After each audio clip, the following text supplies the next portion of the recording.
Hey, want to take a walk on the wild side and experience the bleeding edge of technology? Then get ready, because it doesn't get much more edgy than this.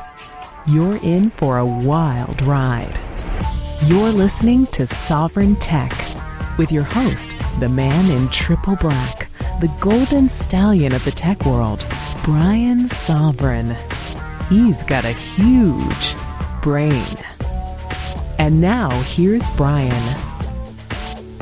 The golden stallion of the tech world, ready for another great episode, exciting episode of Sovryn Tech. And this one's going to be a little sultry, too, while we're at it, because I have brought with me the lovely and hyper-intelligent Dr. Stephanie Murphy. Thank you so much for being on. Oh, hi. Thank you. It's always great. We always get rave reviews. Whenever I have you on, I mean, people are just like, oh, God, they love it. You know? Oh, that's so nice. I love doing a podcast with you. And, hey, we live together, so why not? Yeah, why the hell not? I agree. I know you want to have your own show, too, so you don't have to have me on every time. But it's very nice when you do, and we always have fun. Yeah, it's great fun. And hopefully this show will still be kind of fun. We've got some somewhat serious stories to discuss. And at some point, maybe I will stop talking about all this NSA stuff, because at some point it might just be redundant. I think that the things that have been said, a lot of them have been said. And actually, I want to bring some closure to like the ideas of what we can do in this show. I like that idea, because I hear the NSA news being talked about a lot, but it's almost never accompanied by, like, what can you do to protect yourself from this? And people will even go so far as to say, look, this is blatantly wrong. This is also illegal. It's, there's just no way this is supposed to be happening. It's not all right, but they don't tell you how to protect yourself. And just today, there was some kind of press conference with Obama where he came out and said, yeah, we're going to keep doing this, even though everybody knows about what these programs are and what they do. We're just going to keep on protecting America. Yeah, well, we'll talk about that a little later in the show. And, it's important to discuss. What can we do? Is there anything we should even do? Are there any actions that should be taken? That's a big question. Yeah. All that stuff's really important. But anyway, let's get into the rapid fire stories right out of the gate here. And this is interesting, but Nest was actually purchased by Google. Now, Nest I talked about last week, because during that deep freeze that the Mortal Kombat character Sub-Zero created, not really. Not really, but there's that meme going around. Boy, I loved it. I thought that was Brian, so cool. We all know God created the deep freeze. That's right. Wait a minute, but Sub-Zero's God, so... So it's not a lie. All right. Anyway,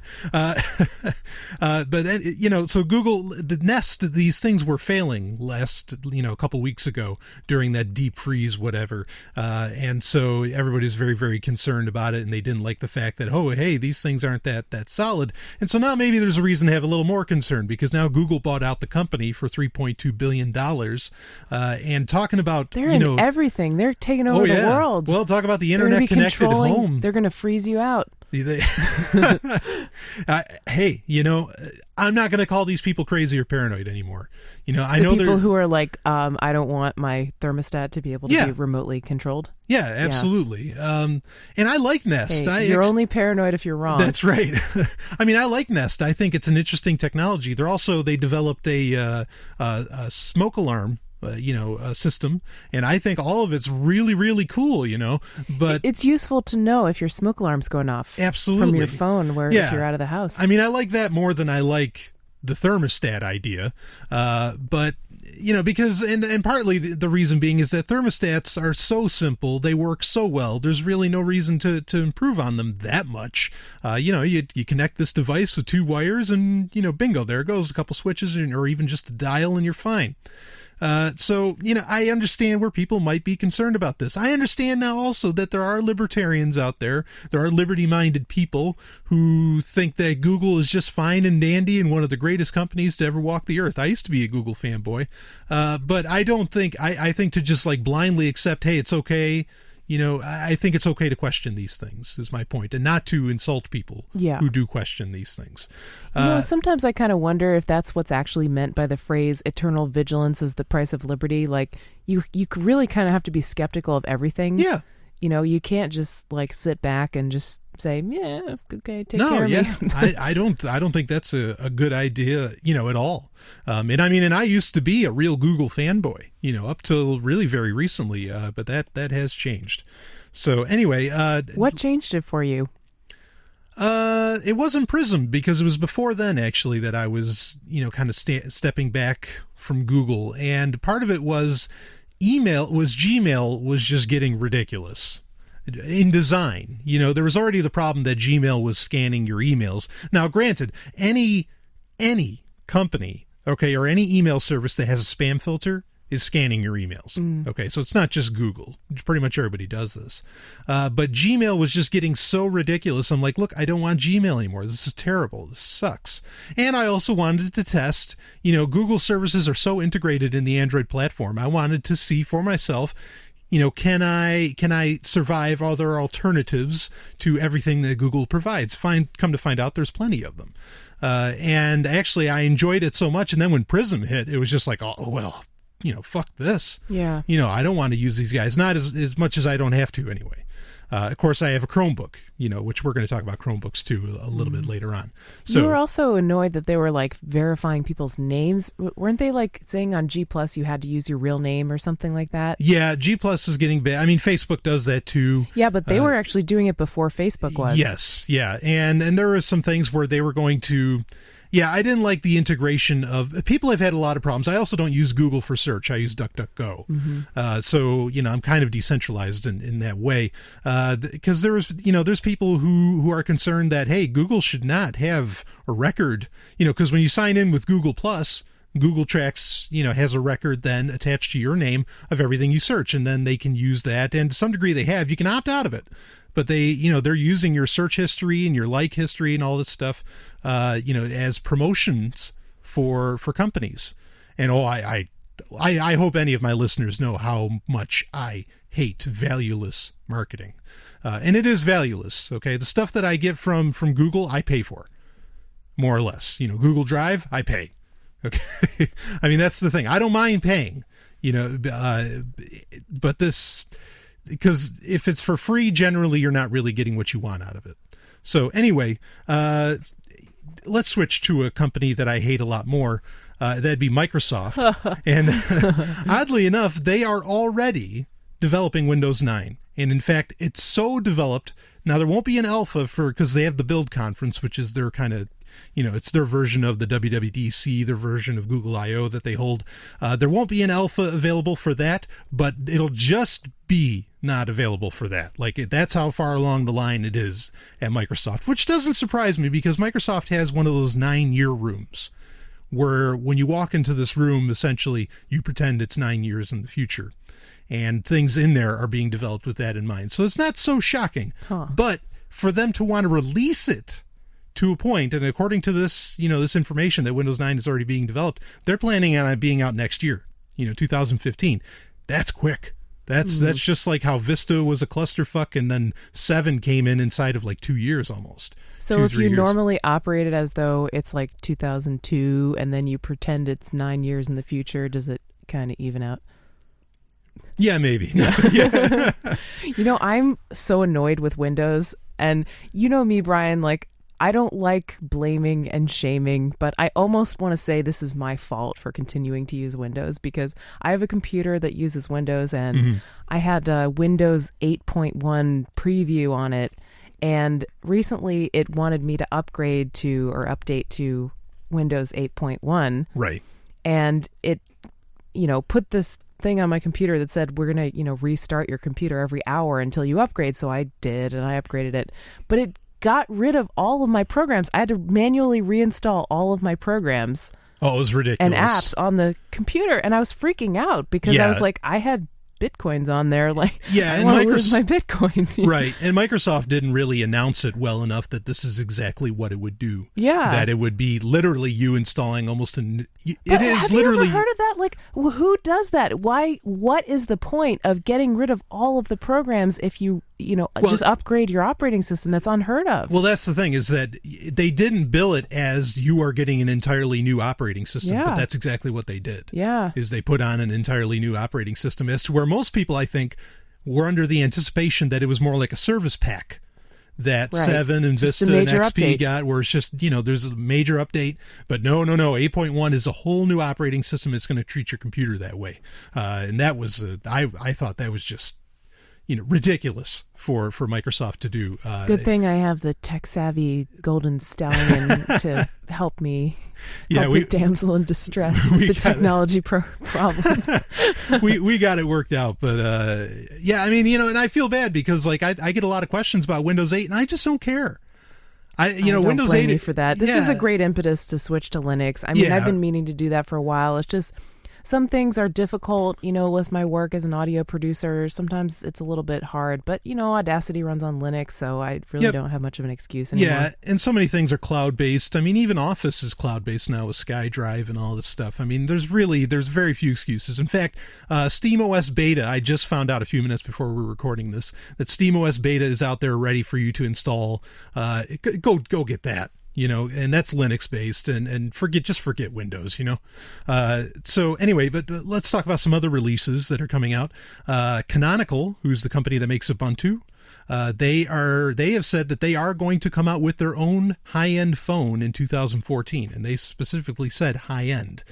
So that's cool. Also, you have Black Phone, which I just learned about. Yeah. And that's a privacy that it's using an Android derivative OS on it called Privacy OS or Priva OS, something like that. Nice. And that looks like that's going to be really, really good as far as security goes. Made by Phil Zimmerman, who invented PGP? Zimmerman's on the team. Okay. That's developing it. There's a team out of... great. It's a great guy to have on. Very solid. Everybody always says when you invest in a company, a startup or whatever, you have to have a good founder. Right. Right? Well, there you go. That's a name you want attached, because PGP, especially if you're doing it for security and privacy reasons, PGP is still the standard, in the Bitcoin standard, and I don't want to say gold standard, the Bitcoin standard in privacy. So, and so you got those two phones coming out. Other phone news is that China now, in response to NSA encroachment, they're creating their own operating system. This is also an Android derivative. They're calling it China Operating System. That's literally the name of it,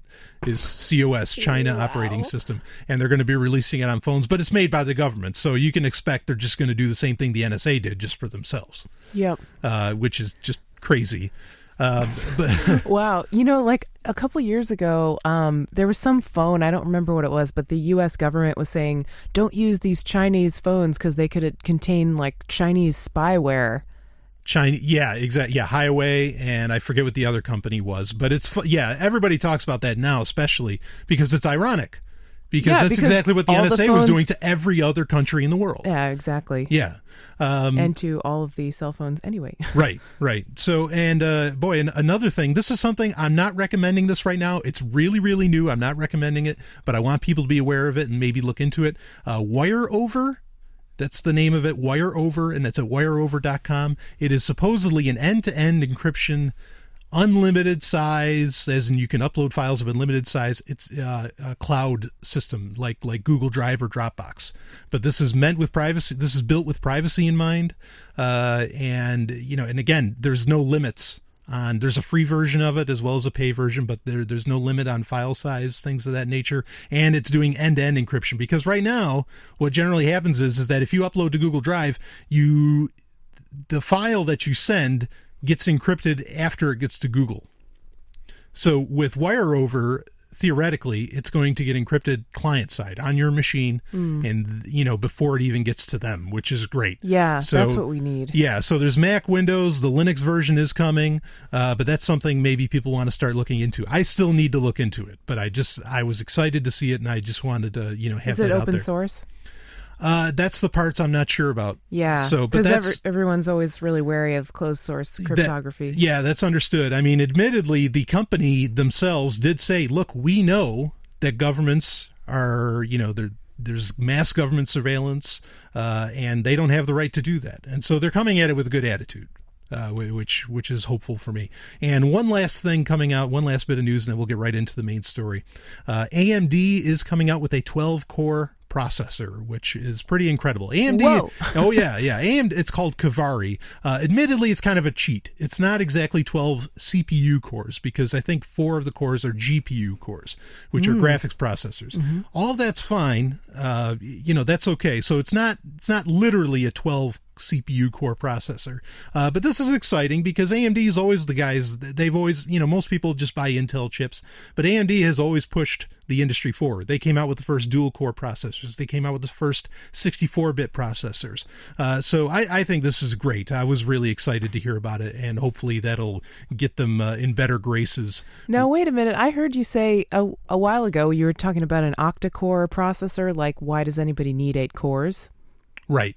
No, so it's true. Why do you think someone would need 12 cores? Well, with the GPU built in, I think there might be a chance for gaming. I mean, that's where it is. That's where any degree of, and maybe we'll talk about this a little bit later in Tech Roulette. But yeah, no, most people don't need anything above Windows 95. That's why Chromebooks are selling so well, because people don't need all this power. Yeah. There's no call for it. Okay, so I'm an audio producer, and rendering audio and exporting stuff like that, yeah, you need powerful Sure, computers. but you're not most people. Not by a long shot. But I mean, but at the same time no, all these processors are not going to help you with your audio that much. Not right now. Yeah. It's very much looking towards the future. I agree it's kind of a gimmick. That's what I'm saying, is that it's not exactly, 12 cores. It's kind of a gimmick. I don't like gimmicks. People will probably figure out a way to use it. I mean, yeah. like for a while, or a lot of people still say this actually, you don't need more than 2 gigs of RAM, right? But right. You kind of do if you it open depends. a lot of tabs and programs and stuff. Right. It depends on what you do. But like my Chromebook only has 2 gigs of RAM, and it handles everything I do for my job just fine. Yeah. Now I don't go playing video games on it. I've got a whole other machine for that. But, but yeah, absolutely. It brings up the question of what is actually needed. And no, 12 cores by and large are not needed. It's going to be the gaming industry and maybe the film industry that even makes use of this sort of thing. Yeah, I could see for rendering video or whatever. Yeah.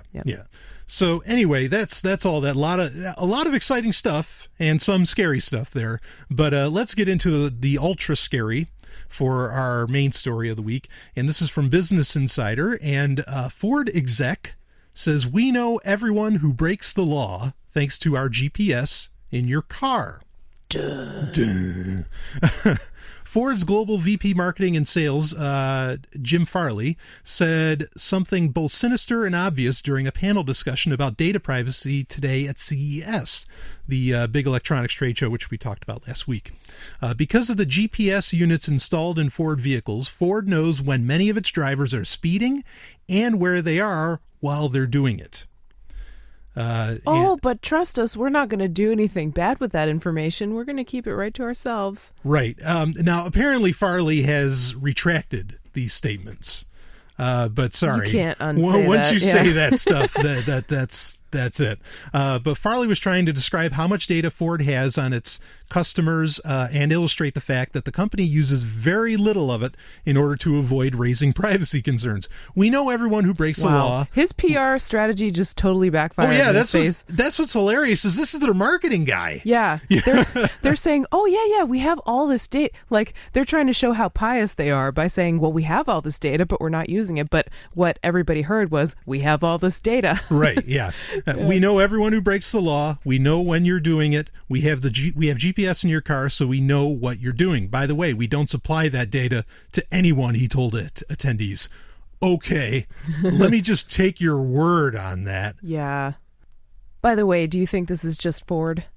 No, they all do this. Yeah. You've been saying for years, Brian, that, and I'll give you credit for this because you knew about this way before this news ever came out, which was, there's these computers in cars and they can be hacked and they can be remotely controlled, and OnStar, it's billed as such a great thing, but they can shut your engine off. OnStar is terrifying. Easy Pass is tracking you not just on the toll booths but everywhere else in the highway. We know that for sure now. People have tested this, and that information has been used in court in divorce proceedings to prove that people were going to cheat on their spouses, which is a whole nother thing. But the point is the information can be used against you.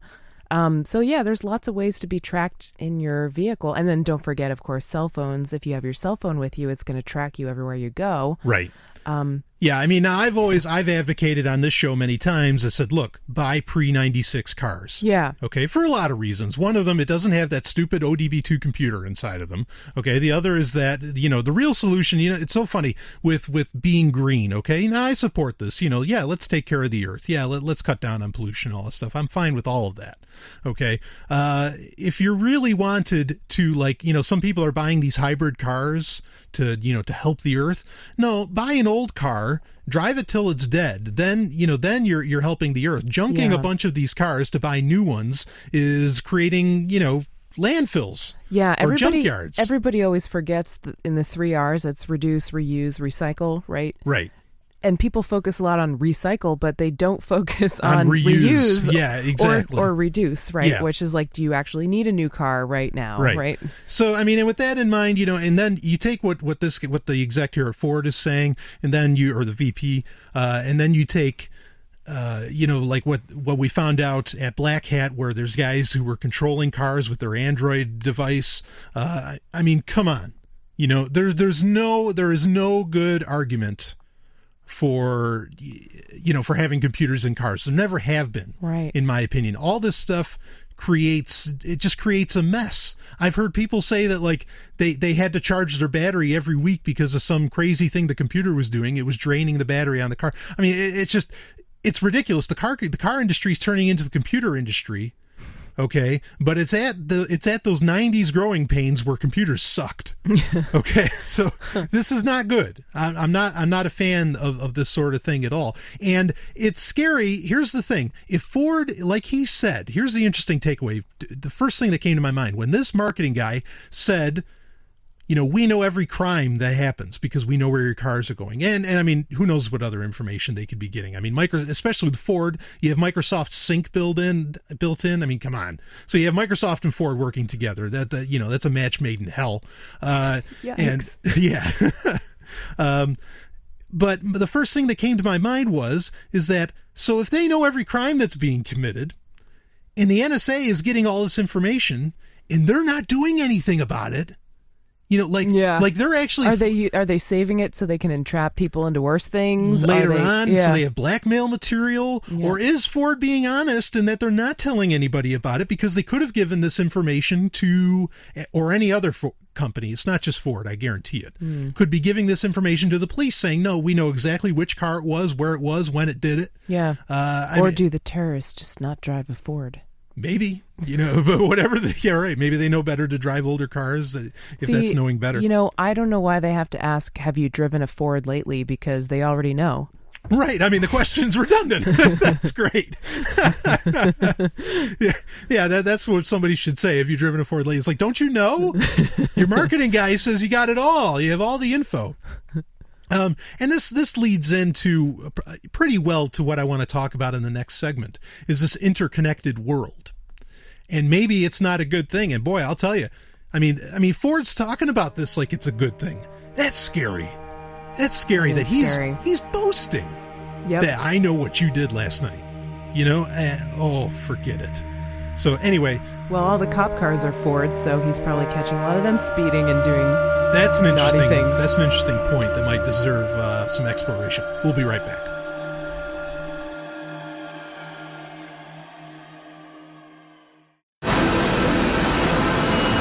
Hey, look! Got an energy spike. Pull back! Launch. Bombing the Narn back to the Stone Age wasn't enough for you? Then we heard it. The sound of something terrible being born. This is madness. Station 3 to Commander Ivanova. Centauri have launched a full-scale assault. Time is coming on! It's our turn now! 2 million tons of spinning metal, all alone in the night. A world where empires rise and fall, where dreams are born and die, where war and hatred are challenged by love and faith. In the third age of mankind, an age plagued by an evil empire that seeks to destroy humanity. It is our last, best hope for peace, for victory, for freedom. It is Babylon 5. Babylon 5 is available for download on your favorite torrent site. See it now to experience the greatest show in television history, Babylon 5. Tech Roulette. Want to play? It is time for Tech Roulette, and today I don't have to play alone. Isn't that nice? Oh, I'd like to play with you. That's right. The lovely and hyper-intelligent Dr. Stephanie Murphy here with me. And you know, I just, before we get into a pretty serious subject, I want to talk about that is a new ad that you just heard for Babylon 5. It sounds great. Thank you. And you know, doing this show is almost worth it just to play those kinds of ads. I have a whole slew of new ones since last week that I made, and I love it. I get chills. I get so hyped up when I hear these ads because you know no one else is advertising for this stuff, and I think it's a ton of fun and it's exciting. And you and I have yet to get you to watch Babylon 5. I'm a busy lady. Look, I know. I need to make the money. That's right. I know. I understand. But because it's a show that it's an investment in time. I'm sure. That's what a lot of people don't realize is because I get emails from people. They say, boy, you keep talking about this Babylon 5 or there's always an ad for it. And I tried watching the first season. And I can't get through it. Yeah, you got to get to the third season. And then suddenly everything just takes off, and that's a huge investment in time, but it is so worth it. So maybe someday you and I will get to relax and go through that show at some point. You know what? People should send us Bitcoin tips, and for every tip we get, we'll watch some Babylon 5 because we'll be able to afford the free time. That's a great idea. You can find the Bitcoin address in the show notes or at sovryntech.com in the top right or top left. So please, yeah, that's. Let's get Stephanie to watch Babylon 5, all right, folks? Do a Kickstarter. All right. So last week I talked about, what do we do about all this?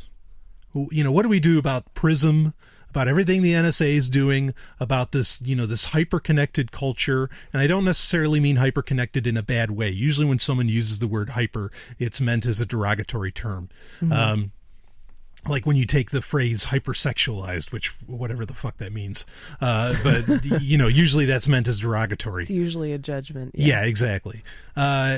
So in our hyper-connected world, how do we keep we talked earlier, you mentioned quick about what Obama said as far as, that he said he promises I will not spy on other leaders, other government leaders in other countries around the world. Now, I'm glad he gave that assurance to them. I'm not glad. I don't care. And why would anyone believe that? Right. Why would you believe in the first place? But he didn't give that assurance to the American people. Yeah. Or to the people of other countries. He just gave it to the politicians in, saying, hey, look, if I want your opinion, I'm going to call you. And, this speech he gave on Friday, which is actually the same day we're recording this, but the speech he gave, was, you can catch it, you can watch it. It's going to be very popular, I'm sure, very controversial, and it is controversial. But he really gave very little assurance to the American people. He gave little assurance to anyone else around the world, and he just more or less told them, that we're going to try and protect your rights within the system that we're going to maintain to stay secure. So he was saying he's not going to put a stop to any of this. Now, there's more crap. There's more committees that are going to be held on all of this, and some people are hopeful that maybe something will come out of that. I hold no hope. No way. In any political solution. Yeah. To what's going on here, and they are not going to stop. Just try, if you still believe in working within the system, just try it for a couple years and you'll have your answer, because it doesn't work. I mean, I'm sorry, it just doesn't do anything. It doesn't accomplish anything. Exactly. And some more information, a new program, a new operation, whatever you want to call it, that the NSA has been doing for years, came out this week, which is called Dishfire, which essentially released that they were tracking, or that they are collecting at least 200 million texts a day, from cell phones. I thought they already were collecting texts, Because there was some news article that came out like 6 months ago at least about the data center in Utah housing all these texts, right? Yeah, well, they were saying that Verizon was like giving it up and whatever, but come to find out with Dishfire, they're also just collecting it. They're just taking it. They don't even, they're not even bothering to ask. It's great. They have system redundancy, which is very popular in the military, even though supposedly the NSA isn't exactly military. So yeah, that's crazy. That's happening, but Dishfire, there was a lot more stats saying that they were tracking you going across the border. Dishfire explicitly is designed for phones, for smartphones. Now, the fact that they're saying we know when you're crossing the border, when you're not, blah blah blah. I mean, you'd figure they already know that because you're going across with your passport or whatever. Yeah. But if you're using a passport with a different name on it, which is very commonplace and an excellent self-defense tool in our world, I'm a huge supporter of having these things. Then this is where Dishfire would come in and say, no, it's you that went across. And this is where, and this is something I've talked about many times on this show, I said, don't take your phone with you when you're making these big travels. If you're making a trip to Vegas, you're making a trip inside the US, okay, fine, have your phone with you. But generally, if you're crossing country lines, forget it, leave it at home. And I've had companies tell me that they made that their policy after me discussing it. Yeah, especially if the phone's not going to work wherever you're going, there's really not much of a point. No, and taking it. And unless it's T-Mobile, the companies are going to charge you ridiculous amounts of money to even bring the phone over. Yeah. This is where tablets come in. Tablets are a great idea to have. As far as like securing a tablet, you can listen to the Dark Android special. Yeah. Android tablets are one of the most secure devices you can possibly have. They are a real solution to a lot of what we're talking about here. So anyway, there are so few people. Like more and more as time goes on, I'm just really not sure why I keep my phone service. I mean, I do use texting a fair amount, but there are very few people in my life. A lot of them are voiceover clients who want to talk on the phone, and most of them are over 40. Right. It's just kind of a generational thing. Like people our age don't really talk on the phone, and you and I are around 30 somethings. Yeah. Right. So we just don't really use the phone that much. I haven't had a landline since I've lived on my own. Yeah. Since I, was 18 and moved out of my parents' house, right? Yeah. And so, I mean, it's getting obsolete to talk on the phone. And so why not just carry a tablet with you or a computer or something like that? That could probably still be used to track you, but at least there are other ways around that. Well, and you can kind of secure those things down. And, so those devices... So those devices can kind of work for you. But this, do we need to get away? Like you said, no one really talks on the phone anymore anyway. Okay. So now, I mean, myself, as I mentioned last week, and I got a lot of positive response about this, saying that, people were like, wow, yeah, maybe this is what we need to do. Because how are they collecting all of this information? It's because, we have these devices with us all the time. That's how they're tracking us so well. So if you just stop using them, okay, maybe that'll hinder their abilities. Now, of course, if you just stop using them, then someone else is going to, you're going to be, say you're in a city, especially, you're going to be surrounded by people whose microphones can be turned on by the NSA or FBI, so then they're still going to hear what you have to say anyway. Equally, with that point in mind, I recently learned like that in other countries, Panama being one of them, that they have agents. The U.S. government, the IRS has agents. Yeah, the IRS, they have agents who will, be listening, looking for Americans talking in these other countries, and they will listen in on the conversations. Yeah, in public, like they'll go to cafes that expats go to and stuff and see if anybody's talking about avoiding taxes by going to Panama. No smartphone required. No cell phone required to find out what you're saying. So, does this become futile? Even if you leave the phone at home, I bet, E.T. was wrong. Anyway.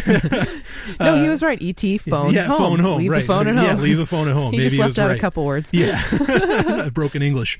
Spielberg was trying to tell us the whole thing. Anyway. But, so you could leave the phone at home. But I mean, is that going to solve the problem in the first place? And this is, and I don't want it to be an exercise in futility, and I don't want to sound fatalist in all of this, but I can't help but feel that, okay, you know, there's really that there is kind of two ways about this, you know, that you can go, that you know, that, and I hate to be like that. I don't like the idea of black and white. I like to think there's always a third option. Okay, and I suppose the third option is you could do a hybrid of this, but you know, like you could, I guess, you know, day by day you could use, you know, all your Google apps and whatever, and then at night you break out the Tails OS, you know, you break out the Tor, and you only, you know, talk on Tor or whatever, and you're a different person when you talk on Tor. So, you know, like, I guess you could do that, but there's really only two ways. I think you either have to be complete, you know, as public as possible and be out there. That way you can, you know, everybody can see you being on the up and up, whatever that means. Okay. Or, you know, you have to, you've got to leave the phone at home. And be really paranoid about every little thing that you do. Right? Yeah, maybe put it in a Faraday cage. You know, computers, most of your computers you're not going to want to mess with, you know, unless you have a computer that you want to use for gaming, and then you have another computer over here that's actually used for communications. Don't forget, you got to microwave your T-shirts, right? Yeah, microwave the... Yeah, I mean, so, like, this can only go so far, you know. Now, I mentioned last week, if that's the route you're looking to go, is I want a computer that's good for secure communications. And I'm not saying this is a crazy idea, okay, to want to get away. I think it's a pretty good idea to maybe not rely on smartphones so much in the first place. Okay. So I'm not saying this is, you know, I'm not calling anybody crazy depending on which way they want to go. All right. You know, but if you want to go to where we're just, you know, we're back to where we have pretty well locked down machines. I mean, yeah, we're going to have to buy older computers. And I'm talking about, look, if this is what you want to do, I'm telling you how to go about it. Okay. In the safest way that I am conscious of. You know, there's these models that IBM used to make, their ThinkPads, one called the T60. Now, you used to use a ThinkPad you had one for 6-7 years.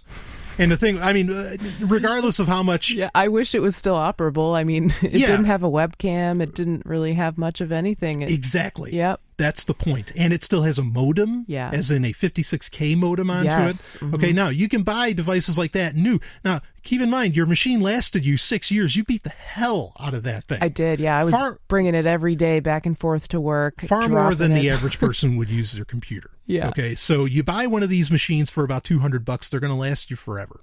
Or they're going to last you a really long time. Lenovo, IBM, whatever you want to call it, makes a pretty good machine. Dell has another, the T60 is the one that I mentioned because it's still dual core, still has some power. Dell has, I think, the D630 or something like that. All of these things can be bought. In fact, they can be bought with Bitcoin if you want to do it, be it an Overstock or, you know, Bitcoin Store, I think, might have some of these models. That you have it, really, if you get it shipped somewhere else or whatever. Exactly, especially with Bitcoin Store. You know, these are the things to look into. No webcams, no microphones. There's no bullshit on these computers, okay? And you're going to put OpenBSD on it or maybe FreeBSD. I don't even know if I'd use Linux, okay? Because, you know, whatever, some people are questioning whether Linux is working because the security implementations that the NSA requested that operating systems put into them were also requested to be put into all major Linux distributions, as well as FreeBSD. And that's why I'm telling people to use OpenBSD. This thing is insanely secure. Okay. So maybe that's what you want to do. You want to have a computer that is specifically used for communications of some type, if you want to effectively disappear. Now, the Android tablets, where you take Android off of them and you put something else on, like CyanogenMod or Replicant or whatever, that's the other option. Those are very, very secure platforms, but you want Wi-Fi only. You don't want the one with 3G or 4G or whatever. So so that those, if this is the route you want to go, this is how you do it. Okay, and you really will be okay without being connected all the time. Yeah, I mean, just like a pre-96 car. Right. A pre-2002 or whatever, pre-2005 computer isn't that bad. No, it's not. I mean, like I said, the machines I described are still dual core. They still have decent speed. Yeah. You can still do some stuff on the internet. You're going to be on Tor anyway, so as far as speed, you already have somewhat of a limiter. Don't some people get targeted though just because they simply use Tor and I2P and stuff like that, right? Yes, but then that's where this is the thing, is that you're trying to make it as anonymous as possible. Yeah. You know? I mean, there's something to be said for like, just don't click on links and stuff like that, but it can be hard. Yeah. To always keep your guard up, you know? Yeah. I mean, and you're generally not going to be using Facebook so much, or at least maybe not so much. Maybe you don't use it at all. I don't know. I'm just laying out if this is the route you want to go. I'm not saying which one. It's up to you. It's your preference. It's your lifestyle that you have to choose how you want to do this. Okay. But the options are there, and I'm not going to lay judgment on either one. You know, if people want to be, I'm going to say paranoid as a descriptor, not as a judgment. Okay. If you want to be that paranoid, that's the route to go. Okay. And then I think that's how you do it. You get one of those older laptops, or you use an Android tablet. Right. That's my opinion on that. Now, the thing is that, I mean, is escalation. Okay. Because say people did all of that, is the NSA going to go to the next level? I think so. In fact, this is going to sound crazy, but there are fashion shows where people are already showing off what they call anti-NIS clothing. NIS that's neuroimaging scanner, okay, where they can literally read your thoughts. Now, this technology, this is only being used in labs, but they're theorizing that it's going to become more mainstream where people would use it. This is going to sound, I mean, go ahead, look this stuff up, because it's not coming from crazy sources. And this clothing's wild. I mean, where... Are we talking like tinfoil hats, but pretty? Yeah.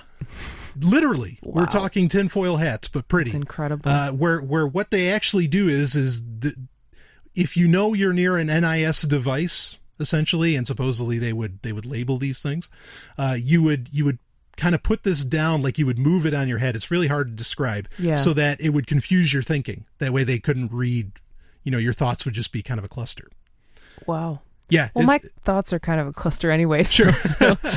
So, I mean, I guess you could always just think of London or whatever, right? Right. But this is where it's going to. Now, Stephanie, I would really like to hear from you, and I'm sure our listeners would too. I mean, what are your thoughts on all this? I mean, because, what do we do? Okay, there's all this data out there. They're watching everything we do. They know everything we do. Ford can even see where we're driving, all this business. What are your thoughts? What are the actions maybe you want to take? I pretty much thrown up my hands and said, well, they've been spying on me for years. They know stuff. And guess what? It's not really that exciting. So I've kind of gone the public route. You've gone in the public direction? Yeah, I mean, like, to some extent, yeah, I guess I'm a little inconsistent with it because, like, I don't post a lot of personal stuff on Facebook. Like, a lot of people post what they eat for dinner on Facebook and all kinds of crap like that. And, we've talked about that before in the picture culture where everybody's posting pictures all the time. Yep. I don't do that. I just post sparingly when I have something that's kind of a professional nature to share. And sometimes I'll share random thoughts. But, I really don't get too personal on there. Sure. And I kind of I prefer it that way. It's a little bit of a boundary issue. But other than that, pretty public. Yeah. I don't know.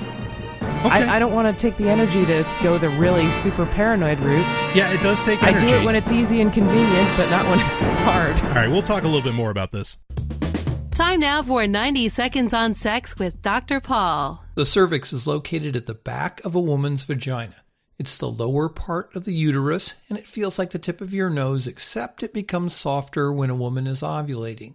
Now, there can be times during intercourse when a penis collides with the cervix, leaving a woman feeling the same kind of excruciating pain as when an elbow hits a guy's scrotum during a game of basketball. Any woman who's experiencing sexual pain should consult with a gynecologist, but if it's determined that the pain is from the penis hitting her cervix, here are some things you might consider. It's not necessarily the biggest, baddest, or longest penis that will cause the problem. Sometimes it's an average-sized penis, and while adding lube might help, it might make things worse. Now, waiting until a woman is more highly aroused before starting intercourse could possibly help, because an aroused cervix raises up and could hopefully be out of the line of fire. Now, some couples find it helps to try positions that discourage deep penetration, like rear entry when a woman is laying on her stomach or side, but with her body straight, or she might do better on top. Now, you can also jerry-rig a donut or a gasket to go around the base of the penis to decrease the depth of thrusting. Now, I've got links for where to get these and pictures of women's cervixes on our website. For more, visit 90secondsonsex.com. Software of the Week.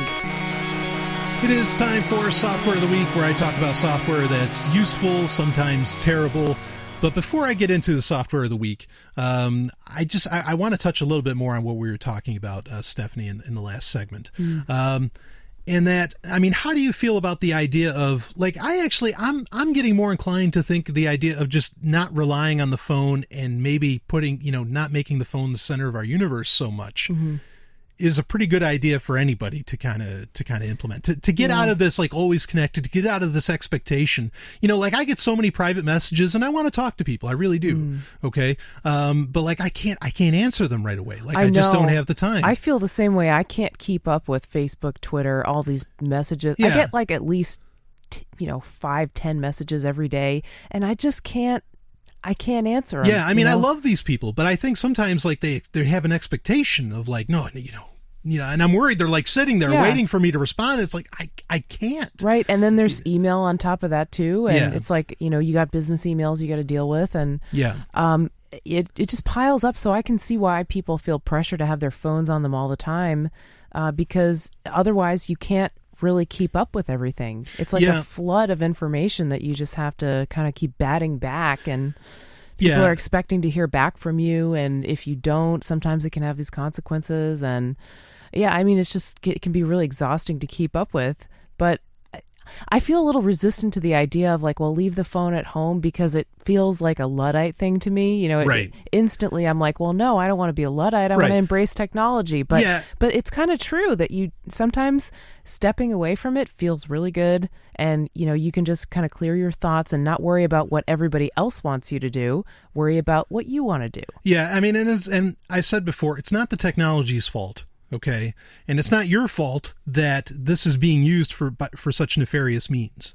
It's not. But you have to make the conscious decision. I mean, how much? Like, if we stopped using phones so much, or if we changed our communication styles in general, how much would that hamper the surveillance state that we exist in? I think it would hamper it a lot. So it's something to consider. But anyway, I want to jump into our Software of the Week, and this is pretty cool. Now, Stephanie, you have a Chromebook. I do. Yeah, we both have Chromebooks. We both have Chromebooks. We love them. Yours has cooler stickers than mine. You've got PRISM surveillance device. I do not consent to the search of this device. Right. A lot of good that's going to do. Yeah. Illegal spying is illegal. Yeah, you got yours kind of decked out. Yeah. Now, with the Chromebook, I mean, I find myself using it more and more and more. It's a great travel device. Yeah, it's awesome for travel. Yeah, absolutely. And so, because of that, like, you want to, but the caveat is that everybody's always saying, well, you can't do everything on a Chromebook. Now, that's changing by the day. And one of the first things that I think a lot of people are interested in that a Chromebook doesn't initially do, or that most people don't think a Chromebook can do, is download torrents. Okay, because it's a very simple operating system, which is its beauty. That's what's so great about it, is that it is so simple. But actually, you can download torrents with a Chromebook, and there's a piece of software called JSTorrent. Of course, the links for it is in the show notes, sovryn.com. You can go there and grab it, and it's not free like that. This is one of the few things in the Chrome Web Store where it's actually $1.99, I think, where you actually have to pay.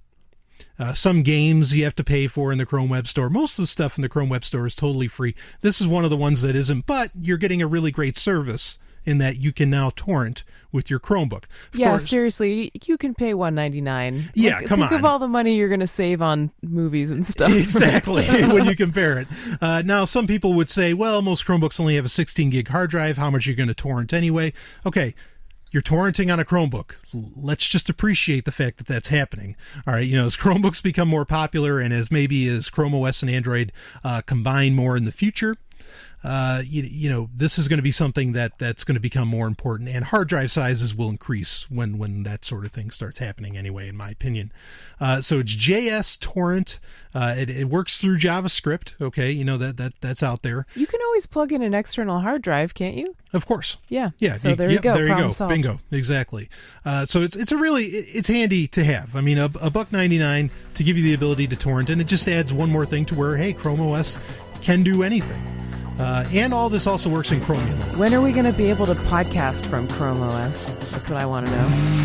I'll save that for future software of the week. We'll be right back with more.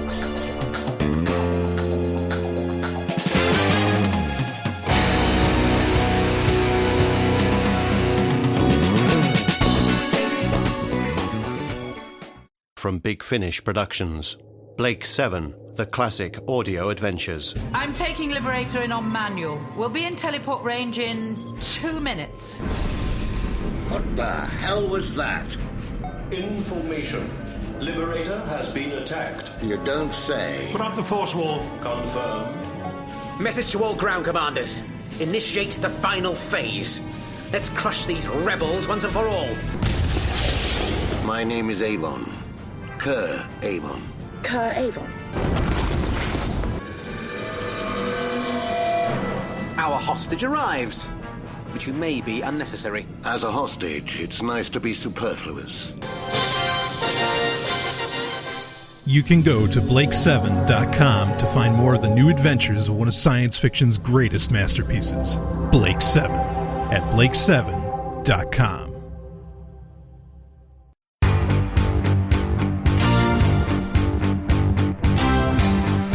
It is time for listener emails, where I cover the emails that get sent to me through various channels.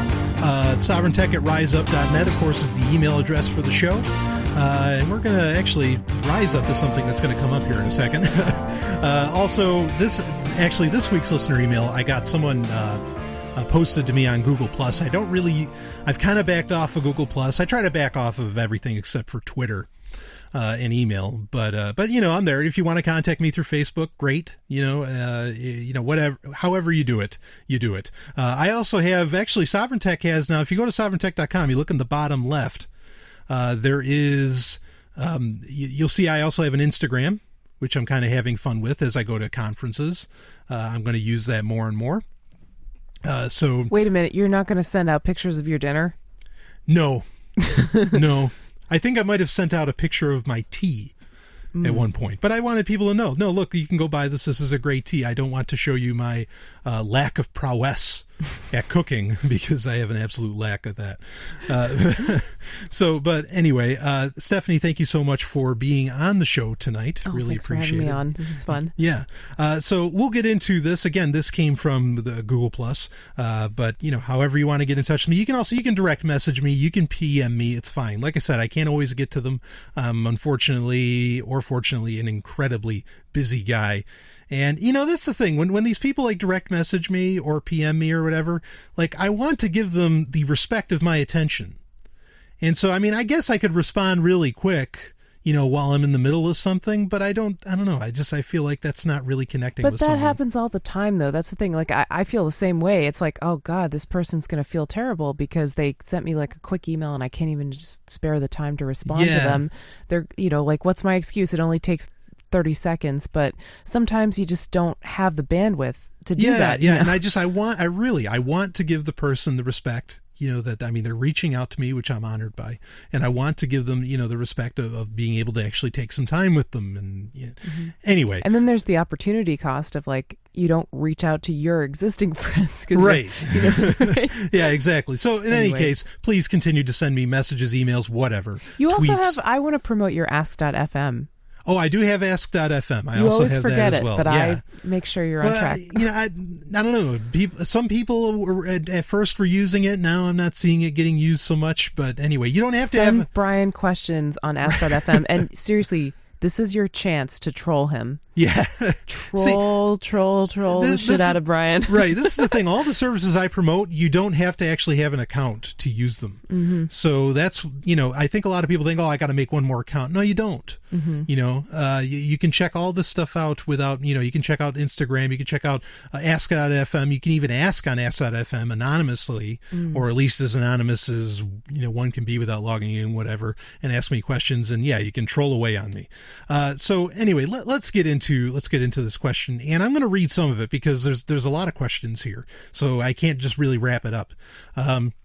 In a voluntary society, could red and black anarchists coexist with yellow and black anarchists? Now, of course, red and black anarchists are commonly thought of as anarcho-communists or anarcho-socialists, or more left libertarian.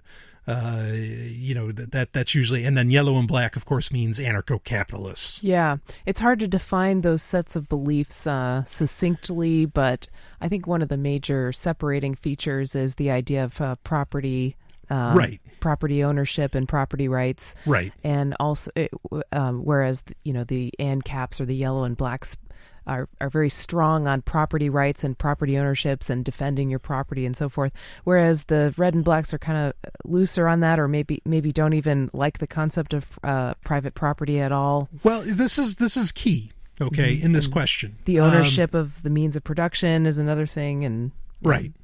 And the reason I say this is key is because I think the red and blacks understand very, very well what ANCAPs or the yellow and blacks, whatever, mean by property. Mm-hmm. I don't think the other way around is true. I don't think ANCAPs understand what red and blacks mean by property at all. I think you're absolutely right about that. They just instantly think they're communists. Yep. And that's just so far from the truth. Yeah, and they scream these really weird arguments like, they don't believe in property at all, so you could just go and rape them and that would be fine. It's like, what? Where did you get that from? Right. And I'm sure someone's thinking, what does this have to do with technology? I opened up listener email to be about anything. Mm-hmm. So we're going to talk about anything, but property is important about, with technology. Yeah. It's definitely something important to talk about. The other thing I think also that defines the separation between sort of left and right types of anarchists is like the concern, I guess, maybe for oppressed people or minorities or something like that. I would say left anarchists are way more concerned with like the rights of workers and how workers being treated well. Right. Whereas ANCAPs don't tend to be very concerned with that unless they're maybe within the kind of peaceful parenting movement. There's some ANCAPs that subscribe to that, but even then they get kind of labeled to be on the left because they're concerned about how children are being treated. Right. Oh yeah. The arguments go all over the place. Yeah. Within these groups. I'm going to read a little bit more of the question. Yeah, sorry, I didn't mean to get you off track. That's all right. If the society was free of force, couldn't people construct communes and worker-run factories where people are free to come and go, but have to respect the rules of the property owner or the collective? In the case of the red and blacks, they would want a collective, which I want to define collective in a minute. Yes. If the collective came up with undesirable rules, wouldn't individuals be free to leave? Okay, let's define collective. Yeah. You want to give it a shot? Sure. A collective is a specific term that refers to the organizational structure or it refers to an organization that's non-hierarchical. So there are no bosses, no managers, no org chart, like within a traditional company. So it's the Borg. Well, that's an interesting thing. Yeah, Isn't there a Borg queen that controls everything? Yeah, even the Borg you find out are hierarchical. Okay, so but I don't believe it's the Borg. Okay. Because the Borg is like somehow saying that you're acting with a hive mind. Yeah. And I think that's where the confusion comes in, is when people hear the word collective, they think hive mind. No. Yeah, no, it's not a hive mind. Actually, collectives make decisions usually by consensus, right? So to some degree. So the members each have a voice, and, everybody's opinion counts as much as everybody else's when they're making decisions. Right. And these businesses, these collectives exist. One is, I love it, is Valve. Which runs Steam, which is the most popular, PC gaming platform in the world. That's interesting. So this was is it an anarchist company? Because usually like collectives, there's an ideology that goes with it. Like often collectives embrace the idea of eliminating all hierarchy, which is something that's very often said by red and black kind of anarchists. Right. And I mean, Valve doesn't have, I mean, there's like a spokesperson, a guy that kind of started it, that being Gabe Newell, but the company runs off of a collective, mindset, construct. And again, it doesn't mean it runs off of a hive mind. Okay. So this is kind of the thing is do you know how large it is? Like how many people work for Valve? Oh, there's got to be hundreds upon hundreds. I mean, wow, there's so many people, and I know to some degree, like it works off of multiple teams, small teams that do different things, but they communicate well with each other. Because Microsoft runs off of small teams too, but of course they have a hierarchy and they don't communicate with each other, so it's a failure of a company. But as to where Steam is, insanely successful. They had great numbers coming out of 2013. Yeah. I mean, incredible numbers. So much good going on for them, and yet it's a company that runs off of this model. So they kind of avoided the bureaucracy potential by creating these little teams that handle that have delegated issues that they handle, right? Right. I mean, it's a company with this tremendous reach. It's a huge company, but the way it's run like a small company. And so that's part of the reason probably why their customer service is so great and why, everybody just loves these people. Yeah. See, this is the flaw there are a lot of ANCAPs out there who talk about, like, of course, in a free market, you could organize a business or whatever any way you want. You could have the workers owning the means of production, but there are natural hierarchies for a reason, because it's just more efficient that way when you have bosses in charge. And I don't know if that's true. Yeah. Because if you look at a company like Valve, or if you look at other examples of collectives, a lot of them run pretty well. And in fact, it can be a wonderful way to organize any organization. Right. I mean, myself, I don't want hierarchies at all. I don't like it. I mean, like, at Free Talk Live, Mark is technically like my boss, but we don't, he doesn't like tell me everything to do. In fact, it's pretty hands off. Yeah. So I don't feel that there's a hierarchy there. I mean, that's part of the reason I'm an anarchist too, is because I want hierarchies to go away in all their forms. I don't believe in this myself. I don't believe in this idea of a natural hierarchy. Corporate culture is one of the things that I really, really dislike. And I think it's personally very unfree to work in a situation where you have bosses and managers lording over you, and you could get on the chopping block at any time, and you have to get there at a certain time of day. It's almost like school, Yeah, and hierarchies really create false incentives. They create bad incentives. Yeah, because it changes what you're actually trying to do. You're not trying to make the company better. You're trying to get into this higher position or whatever. And people can say, well, you can only do that if you work hard. No, if your incentive is there's a common thing in corporate culture called stack ranking. Okay, where the company automatically gets rid of the bottom 10% performers in a company. That creates crazy, terrible incentives for a company to run off. Yeah, exactly. And it in my opinion, it does not work. To get back, more to what he's asking, I think red and blacks and yellow and blacks can coexist. And yes, an actual nonviolent, anarcho-communist, anarcho-socialist, whatever, left libertarian commune or group would let you leave.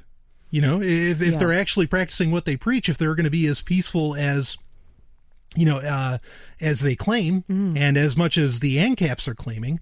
And this is what worries me. And I'm kind of glad this person asked this question, because I've recently seen a lot of ugly rhetoric, and unfortunately I've often responded with equally ugly rhetoric. Okay, or at least not so. Yeah, right. You got into an argument on the internet? Yeah. Well, so this person was posting saying, ANCAPs want to leave you alone. Anarcho-socialists, they're going to kill you. Like, they're going to say, you do what we want or we'll kill you. And I just saw that. I go, what? Like, no, you know what? Quite frankly, most of these red and blacks, they're not the ones with the guns. All the ANCAPs are the ones with the guns. Yeah, who are just itching for an excuse if you step onto their private property to shoot you. Now, I'm generalizing. obviously not all people in either of these groups feel that way. Is that obvious to everybody? Everybody get that? Okay, I'm generalizing. I'm not saying everybody is this way. Are we clear? We got it? Okay, good.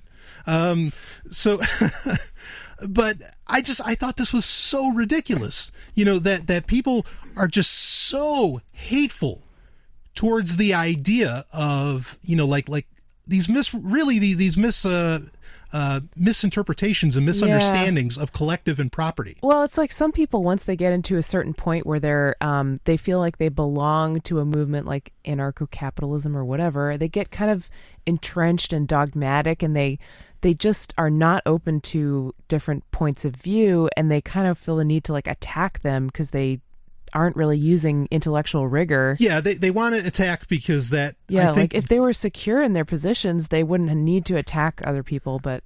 Right, well that, and I don't think they feel that they can contribute any more ideologically. Yeah, maybe not. And so now they need to prove their worth to the movement by going on the attack. Yeah. This happens on both sides, no question about it. Okay? Yes, absolutely.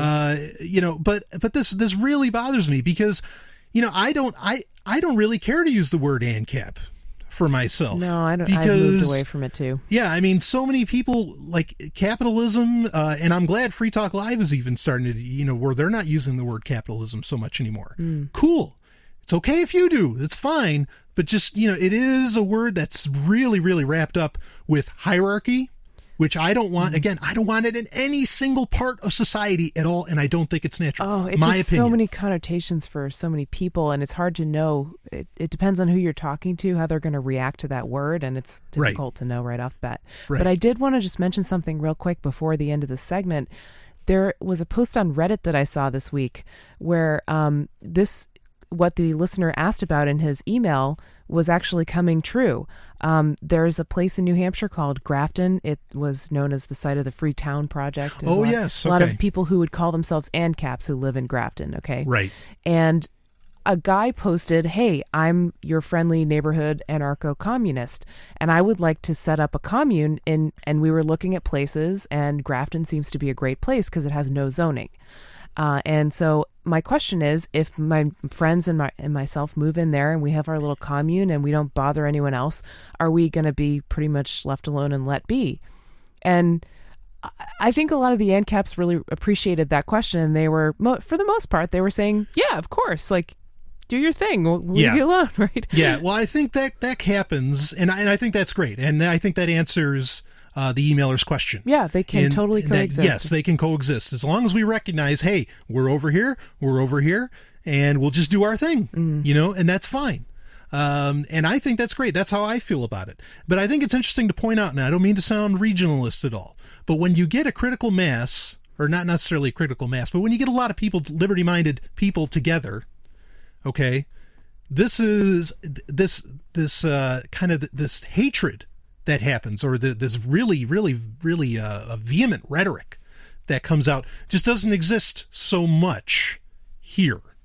I mean, it still does, but I think a lot of these people who are screaming out, it's like, oh, the communists want to kill us and all this stuff. I think the people that are screaming that out are very alone where they are. Yeah, maybe they do feel really threatened. And they have to scream as loud as they can because there's no one around. So their voice, becomes very drastic, and it becomes very... I'll tell you, it ain't a picnic living with a bunch of No. I'm not saying it's, that this is like, paradise here. Yeah. Okay, it's not. But I'm just saying that, like, that you can actually get people together and be a little more reasonable, and you're so advanced in the conversation of liberty that people can say, yeah, I'm going to start, an anarcho commune in Grafton. And I think it's great. I think it's fantastic. I'm a fan.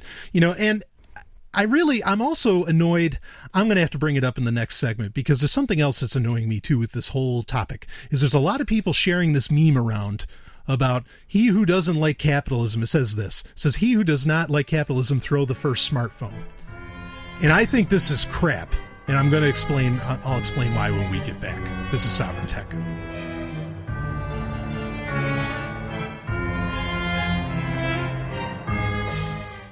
The Electronic Frontier Foundation, or EFF, fights to protect your rights in the digital world. When a patent troll threatened podcasters, they fought back. EFF has also defended your right to encryption and has sued the NSA to end the government's mass, suspicionless surveillance. There are different ways you can help EFF, from donations to signing petitions to writing your representatives to just spreading the word. Find out more at EFF.org. That's EFF.org. Brian! Stop playing those video games! Just a minute, Mom. Game Talk. It is time for Game Talk, where we talk video games, and fortunately I have the lovely and hyper-intelligent Dr. Stephanie Murphy here with me to talk video games. Stephanie, thank you for being on. Thank you. And before we get into the video games, I just want to, I said in the last segment, I wanted to talk about this whole, well, be glad capitalism gave you that smartphone and all this crap. Yeah, I was curious what you had to say about that. Well, I don't think it's true because, like China, okay?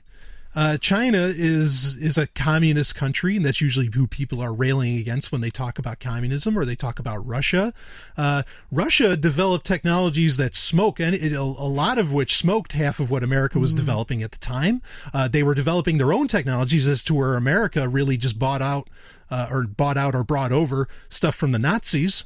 I think Americans just don't realize that they're more communist than they think they are. The government is more communist than they think. Sure, I think that's a fair point. But I mean, even like China, like you want to see a really beautiful picture of the Earth. Guess what? The latest beautiful picture of the Earth came from a Chinese, probe, or Chinese, not a probe, but a Chinese rover. Okay, that's just on the moon. Probe. It's an awesome word. Probe's great, but it's on the moon right now. There's nothing American up there. It's Chinese. And then people want to say, what's the immediate answer to this? Okay, because my point that I'm making is that, apparently communism can do incredible technological developments as well, like smartphones or whatever else. And people want to say, well, those aren't really communist countries. Then what are you railing against? If the real communism isn't out there and you don't know what it's like, you have no basis for which to argue against, is my point. Right. Where is this true communism that you apparently are railing so fucking hard against and saying that they're going to kill you? Where are they? And because then they're saying that, well, communism won't allow for the development of technologies. Well, no, that's not true. Well, but they're not real communists. And where are the real communists? Well, I don't know. I've never seen any. There's never been any before. Well, then who are you talking about? Who are you complaining about? Maybe they're talking about some of those countries in Africa where people are like living in mud huts and stuff. Yeah, but even that's not communism either. I mean, that's straight up despotism. I mean, that's. Yeah, I guess that's true. Those are tyrannies. Yeah. There are places where the government takes people's land in Africa and expropriates it and uses it for their own purposes, and gives it to politically connected friends and stuff. So I just it annoys me with this fighting, and I've been part of it at times too. And I'm not a communist, okay? So please don't think my defense of them is somehow saying Commie Brian. But I definitely feel far more red than I feel yellow. I'll say that. You're orange. Yeah, I'm pretty orange, maybe. Yeah, mutualist. No, I don't know. Anyway, but let's end that. Let's get into Game Talk. Before I talk about the main story, which I think is pretty interesting, the 3DS. Now, I've been telling this people for a year. I said, look, the best system out there for you to buy, if you're not getting a PC, the best game system for you to have is the Nintendo 3DS. And guess what? It's the best-selling system of 2013. 11.5 million units sold. It blew away any other kind of competition. I mean, nothing else came even close. You predicted it. And I said, I was like, this is the greatest system out there. Clearly, if the market answers things, which apparently it does, the market just told you what the best system is out there. And no, Nintendo is not dead. Anyway, so I just wanted to get that out there. If you're looking for a system, forget these next generation ones. If you're not getting a PC, go buy 3DS, in my opinion. But what I want to talk about, and the 3DS actually is part of this to some degree because it allows for augmented reality, is the gamification of everything. And gamification meaning turning something into a game. Okay. Yeah.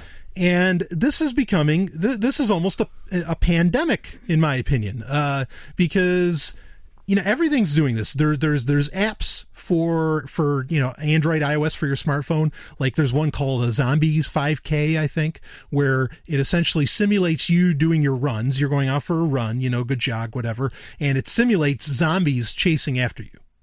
Okay, via audio essentially, but wow. but people are saying, "Oh, it's great! These are making for the best runs because they're just really getting involved in it." And I'm scared that the fake zombies are going to get me. Right, and I don't know. I haven't seen anybody out, here that if they're using it, they're not acting like zombies are coming after them. Because I'm hoping to see people, just like doing something crazy, like they're like leaping over things because they're just scared to death of the zombies coming after them. If they're really getting into it as much as they say, if these things work as well as people say. You have gamification in that, there's a French company that has an app for brushing your teeth. Which is seriously ridiculous. I could just imagine there's going to be an app that comes up. Yeah, you got to try this. It's Porcelain God 5000. Whenever you take a shit, you get points. And then you get coupons and you can tweet about it. And then you get more points. Right. And then you get Bitcoins. Right. And, and then you have you have this what is it? Quantification. What do they call that? The quantifying self.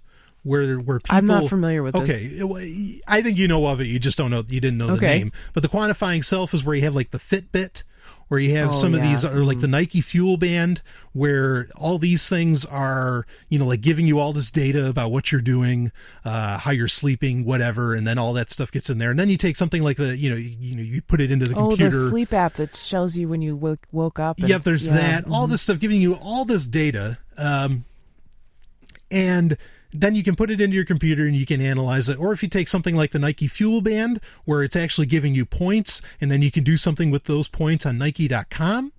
And so that pretty much gamified how many calories you burn in a day. Or there's Habit RPG. This is a new one. It has a Kickstarter. Habit RPG actually literally is programmable to what you want to do in a day. You pretty much put your to-do list in it. Okay. Wow. And however much you accomplish, that'll give you points to get more armor and more weapons and all this stuff inside of this RPG game, a role-playing game. Okay. Kind of like Final Fantasy or something. And then if you don't accomplish them, you lose hit points in the game. I mean, this is extreme gamification. And people are really excited about this. They actually like the implementation.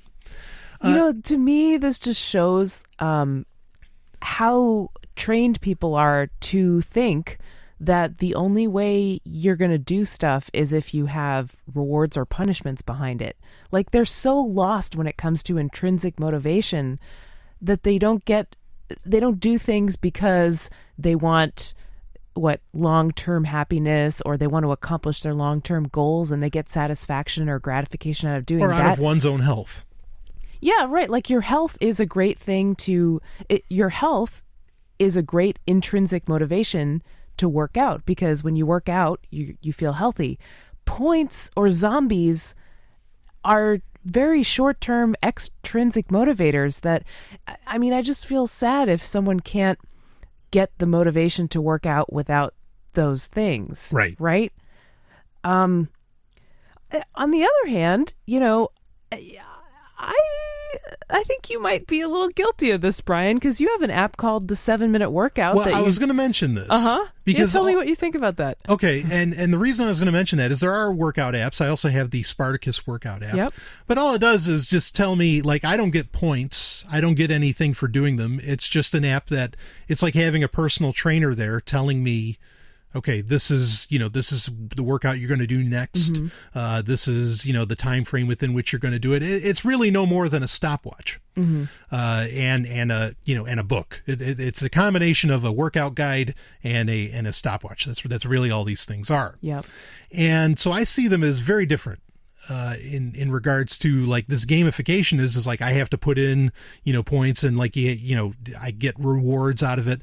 There's no point system. There's no rewards. In fact, if there were, I probably wouldn't use it because I agree. I think you raise an excellent point that this is all punishment and rewards. This is all and it kind of goes back to the hierarchy thing. I mean, it's really a scary statement on the human condition that we require games to help us get through things, or that like this. It worries me too in the idea that people just can't do things. Like people, I get annoyed when people say they're bored. That makes no sense to me that people get bored. And there's like people who say, well, I can't just take a shower. I've got to have something going on while I take the shower. And it's like, you can't just enjoy a simple fucking shower. Like, I mean, and so many things like that where people just have to, like, their mind has to be constantly engaged, and there's not 2 seconds where they can just stop and maybe think. Maybe they're trying to stop themselves from thinking. Like maybe there's something they're afraid is going to come up when they do that or something. Yeah, I think that's possible. Now, with this gamification, there's a networking involved in that, and so maybe people feel this is a way to connect with other people. But maybe. Or like it can be really hard. Like if you have some idea in your head that, okay, I want to get in shape. Maybe you don't have the long-term goal of I want to be healthy and I want to live longer. Maybe you're just like, well, I want to be thin so I can attract more partners or whatever. Like, okay, that's fine. That's where you are. So, I think people have never had really the opportunity to think about what's actually motivating them from within, you know what I mean? Like, and so they think, okay, well, if I'm going to do this, I'm going to need something to push me from without, because that's always how it's been. I've always been told, do your homework or you're going to get punished, or, do this and you'll get paid. Right. Right. So there are all these rewards and punishments that we're so used to. So I guess this doesn't really make sense, but I guess I don't really blame people for thinking of those first as when they're trying to get themselves to do something. Yeah. Well, I mean, because how many people even think about the fact that rewards and punishments are, somehow not a good thing. I'll put it that way. They're probably not in line with your most greatest long-term happiness, right? And fulfilling yourself as a person, right? And yeah, maybe it sounds corny, but like, do you want to be forced to do things by other people, or do you want to do what you want to do, right? So that's all I'm saying is develop a sense of what you want to do, and then do it because you want to. Right. And don't try to force yourself to do things. Yeah, right? exactly. Because if you wanted to do something, you wouldn't need to force yourself. Yeah, it would just come from the inside. It'd be an innate desire to do it. Sure. I think all great points. We'll be right back with more. Tonight, Knight Rider crashes into your living room. I don't believe this. Well, you'd better believe it. A lone crusader for justice drives this crime crasher. The world's most fantastic car. And together they can do just about anything. After all, we're only human. Don't press your luck. And now buckle up for action with the fastest show on television, Knight Rider. See Knight Rider online today. And now back to Sovryn Tech. Wow. It's a website of the week. It is time for Website of the Week, where I bring up a point of interest on the internet. And, sometimes it's a good website, sometimes it's a useful website, sometimes it's a terrible website or a funny website, who knows. And sometimes it melds in with Software of the Week, where because, things are becoming cloud-based, that at times, the Website of the Week might actually be software. Which I think becomes pretty commonplace. So, but this week, Stephanie, I actually have something kind of interesting. This is a really, I'm asking my listeners to please go to this website and show support for it. And it's being done by the EFF, the Electronic Frontier Foundation, which you probably heard, listening to the show, you hear an ad for the EFF every week. And this is thedaywefightback.org. And it's the day we fight back against mass surveillance. The date itself that this is happening is February 11th, 2014. Now, I myself, I don't care for the word fight, right? Like the idea of fighting back, all that stuff. I'd rather be a little more woo-way and things, but...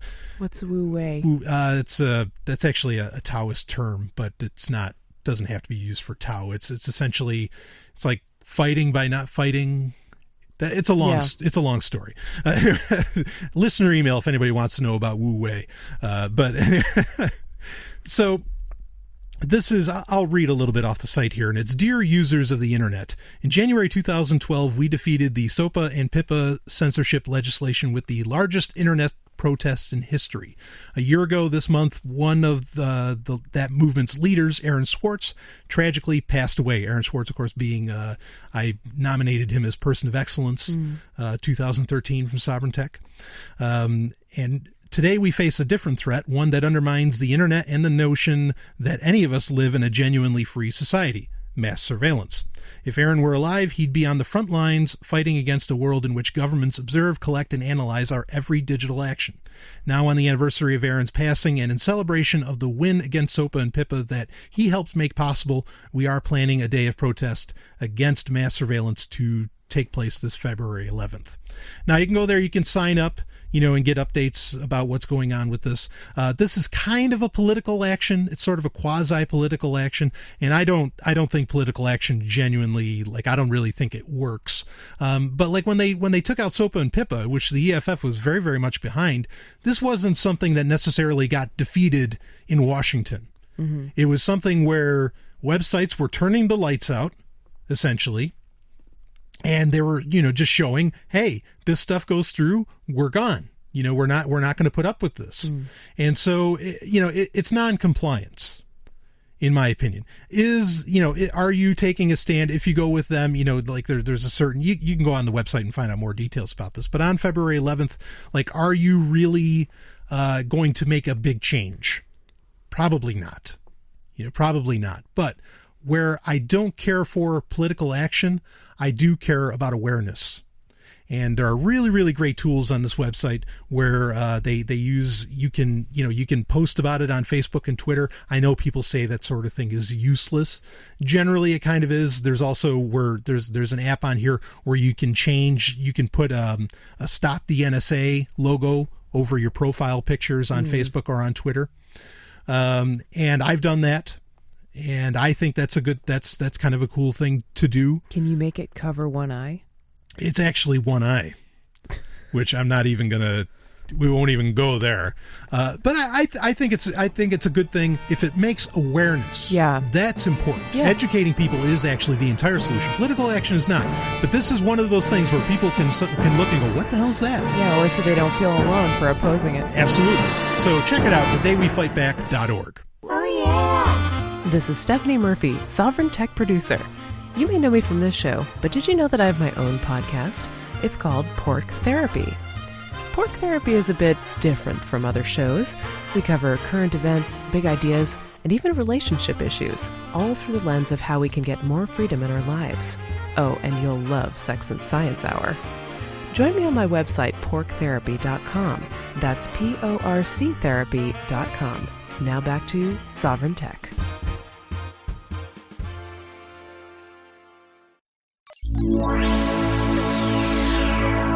Hacker Stories. It is time for Hacker Stories, where I talk about the real heroes of the planet Earth that are hacking the planet. Hack the planet! Hack the planet. Well, we watched the movie Hackers, Stephanie. Yeah. And I just forgot. That's okay. In the movie, that was kind of the rally cry in the film was hack the planet. Anyway, this week, this is a story you and I, Stephanie, have actually wanted to talk about for a while, maybe even on Free Talk Live. We didn't get to it. But we get to talk about it here because this is about a hero. In my opinion, someone who's a hero.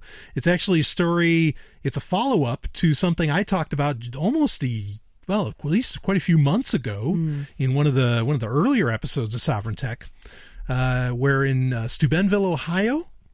Is that Ohio or Idaho? Ohio. It is Ohio, right. Okay.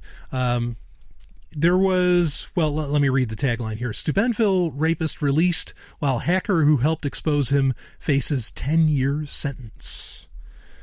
Sometimes justice is not very just. Derek Lostetter, the 26-year-old hacker who went by the online alias KY Anonymous, is facing charges after an FBI raid on his house in April for what the agency is claiming is his illegal role in obtaining tweets and Instagram posts related to the rape of a 16-year-old girl in Stuebenville last year. Meanwhile, one of the two rapists, Lusstetter helped expose, was just released from prison 10 months after being sentenced to 1 year in prison. So this guy actually got out early. Oh, seriously? Whether or not Lusstetter did any actual hacking is unclear. The social media posts were obtained legally. I was going to say, you don't have to hack to get somebody's Twitter post. No, I mean, well, some of them might have been private, but either way, this, if you're posting on Twitter, really, privacy's seriously. out the door. But I mean, anonymity you can kind of achieve on Twitter, but privacy, no, that you have no expectation of that when you use that service. But the fact that he could be facing more prison time than the rapists themselves is appalling.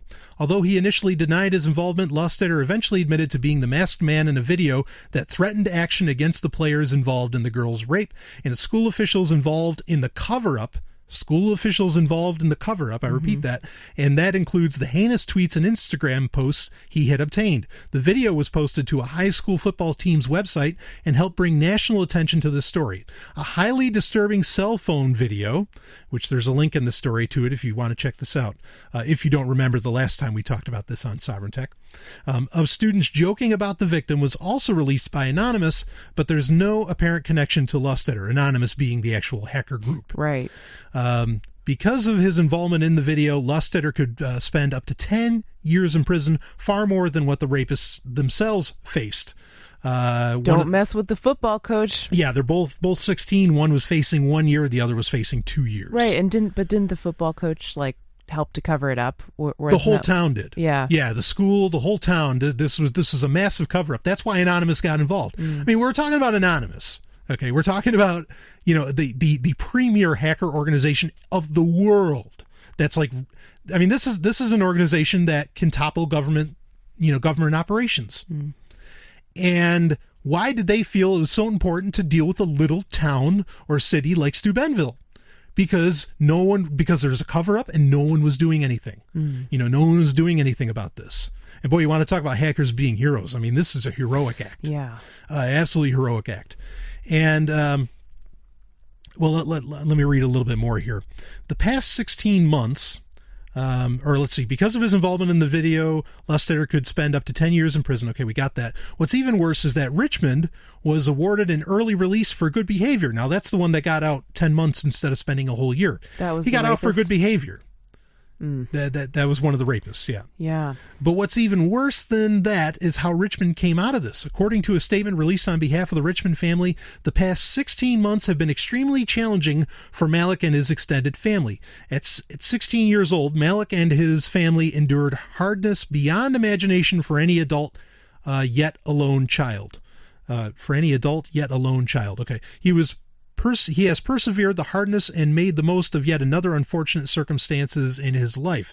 In conjunction with his release, Malik, his family, and guardians ask that the media respect their privacy in this matter, as we all need to heal and move on with our lives. We ask for your support and prayers as we move forward. Thank you. So it seems like he didn't learn anything at all. In response, Robert Fitzsimmons, the attorney for the victim, this is the girl, released a statement that read, although everyone hopes convicted criminals are rehabilitated, it is disheartening that this convicted rapist press release does not make a single reference to the victim and her family, whom he and his co-defendant scarred for life. One would expect to see the defendant publicly apologize for all the pain he caused rather than statements about himself.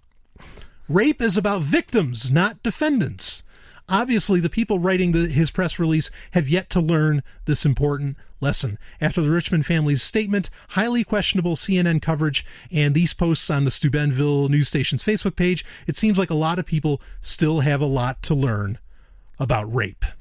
Yeah, well, this is the whole rape culture thing, right? Like, people were saying this case was a perfect example of what people refer to as rape culture. Sure. Which is basically when a rape happens, whether it's to a woman or a man, because it happens to both. The victim is not acknowledged. Sometimes the victim is blamed for it in some way, either overtly or just kind of subtly. It's not taken seriously, and sometimes people even, in this case, people were complaining that the rapist's football career was going to be ruined, and what a shame that was, instead of saying, oh, how terrible that this girl got raped. Mm-hmm. Yeah, well, I mean, the last paragraph of this story. Oh, sorry, just no, to finish. Go ahead. Yeah. I forgot why I started that thought, but just to finish. No, let's go for it, please. The idea that, okay, so the jail sentences are vastly different. So like hacking is considered a way worse crime, 10 times worse than raping a 16-year-old girl or whatever, right? Mm-hmm. In this case. So there's that. But also, this press release comes out and the guy says, oh, it's so hard for me, me. Yeah, it's all me. Respect my privacy and so forth, right? And says nothing about the victim. Yeah, I mean, I guess that falls in with what people were originally talking about. With rape culture. A culture that kind of condones rape and supports rapists over victims. Yeah, well, I mean, the last paragraph touches on what you're saying here. Even if Lostetter's acts were illegal, it's hard to believe that what he did was so wrong or in any way worse than actually raping and kidnapping a barely conscious 16-year-old girl and literally dragging her from party to party. How is hacking that bad? Yeah. I don't know. And with the rape culture thing, because I'm sure I'm going to have some listeners. Okay. I love all my listeners. I really appreciate it. I know my listeners and I disagree on a lot of things. Mm. Okay. And so I appreciate them sticking with me because, we're all working towards more freedom together. Mm. But when people say rape culture doesn't exist, you've got this story. And I want to bring to mind real quick that, look, when you look at TSA stories of people going through TSA lines, and every libertarian readily brings up the stories where the TSA picked out, this quote unquote conventionally hot woman. And they picked her out because she's conventionally hot. Yeah. And the super special. Yeah, to give her the love glove and the whole business. That's rape culture, folks. Okay, and it's out there, and we all agree to that as liberty-minded people. So to deny it, go ahead. What about some other examples that libertarians can agree to with rape culture? I think a lot of libertarians would agree that rape culture exists in prison. Oh, yeah. Men are raped in prison all the time, and probably absolutely. Women, too, are raped in prison all the time, and nobody takes it seriously or gives a shit, right? And they're probably not believed if they speak up about it. They feel ashamed. They feel like it's their fault, right? What about the case of the man in New Mexico who was stopped because he rolled through a stop sign, allegedly. Oh, yeah. And which somehow led to him being taken to the first hospital refused to do anything, but the second hospital did like 8 invasive medical procedures on him. Right. Because the cops claimed that he had drugs in his ass. Yeah. And it ended with a surgical procedure, a colonoscopy. 2 of that them. was done. Yeah, 2, right. Done against his will. Yeah. And forced enemas. I mean, this guy was raped so many times. Yeah. I mean, and then there's women who get their vulva, messed with when they get pulled over. Maced. Yeah. Maced, whatever. Or the cop that used the same glove to anally and vaginally search a woman for drugs. Yeah. Yeah. I mean, it happens both genders, but it's important. This exists. This rape culture exists. Okay. And this story is such a clear-cut case of where people just want to pretend it didn't happen. Yeah. And I think it's important to bring up too about the attitude towards hacking. The attitude towards knowledge of computers. People are so terrified, not just the government, okay, but other people, they're so terrified that you know something they don't know. I mean, really, that's, I don't even know how else to put it. And I feel like they're punishing. Well, if you do it, it's hacking. If they do it, it's national security. Yeah, if the NSA does it, it's fine. Another example of doublespeak, right? It's not taxes. It's not theft. It's taxes. It's not murder. It's military operations, right? Right. It's the same thing. Yeah, I feel like I can't help but feel like that this attack on the hacker, it's clearly not about protecting the girl, because if the whole point of the law is to protect children, okay, this hacker was doing your job and you're punishing him for it. I think that it sends a pretty clear message that, they want people to stay stupid and to stay in their home. Yeah. And, no, turn your head. Don't look here. I mean, this is an attack on knowledge and on morality. It's an attack on both. Terribly disturbing. How do you get, it's so clear. You can see the video in the link if you want to watch it. I don't blame you if you don't want to. Okay? But how could you say that someone hacking, writing code, whatever, invading privacy somehow adds up to this? Could we lock up all the NSA people for 10 years?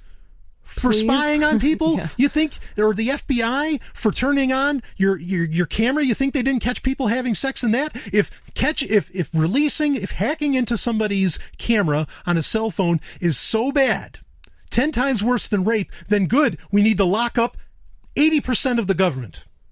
For this alone, forget all the war crimes. For this alone, let's start locking people up. You're right, it's a double standard. It's double speak going on. Oh, yeah. Crazy. Absolutely. Yeah. What else can you say about it? Yeah, I'm it glad leaves you speechless. I'm glad that this guy took the personal risk, because he did it at great personal risk, but he ended up helping someone out. Yeah. We'll be back with more. This is Sovereign Tech.